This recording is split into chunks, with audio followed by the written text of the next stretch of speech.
Pourquoi la fin de l'année est propice à la formation en entreprise? C'est ce qu'on va voir dans cette vidéo. Tout d'abord, bonjour, je me présente, je suis Brice, responsable du pôle formation de l'agence 1789.fr et nous allons étudier ensemble dans cette vidéo les 4 raisons qui nous amènent à privilégier la fin de l'année pour faire une formation au sein de son entreprise.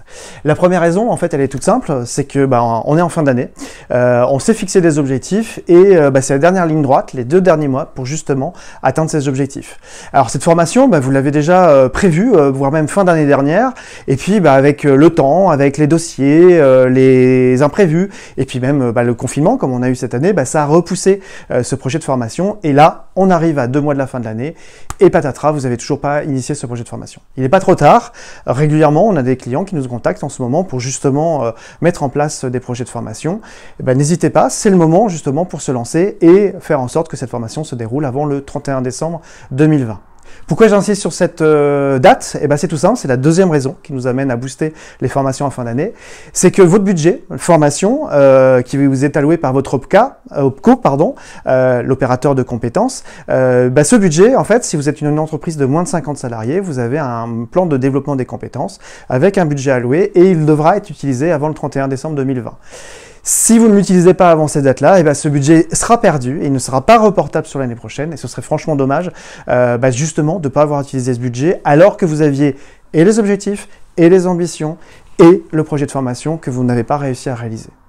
Dernier point, c'est aussi le fait que 2021 arrive bientôt et vous commencez à fixer vos objectifs pour cette année et justement avec des objectifs, avec des ambitions nouvelles, avec des nouveaux challenges, on veut revoir ces process, on veut aussi internaliser des compétences et c'est là où la formation va vous permettre justement de passer ce défi et d'internaliser des compétences que vous n'aviez pas jusqu'à présent.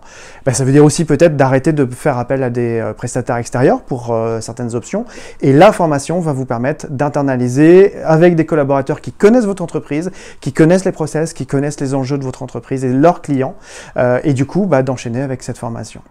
Et puis il y a un bonus, ça c'est la 4e raison qui fait qu'on va très facilement faire de la formation, c'est la valorisation de vos collaborateurs. Ces collaborateurs, ils ont été hyper importants cette année, puisqu'ils ont tenu le cap malgré tous ces changements, malgré peut-être ce télétravail qui a été improvisé. Il a fallu remettre en place ces méthodes, il a fallu être agile, c'est un moyen de récompenser vos collaborateurs justement en leur offrant des possibilités de développement, d'amélioration de leurs compétences professionnelles et puis tout simplement faire de la fidélisation de collaborateurs parce que dans de nombreuses entreprises, la formation est un élément de communication en interne pour justement retenir des collaborateurs, voire pourquoi pas en faire un sujet de marque employeur pour attirer de nouveaux atouts, de nouvelles compétences et puis de nouveaux collaborateurs.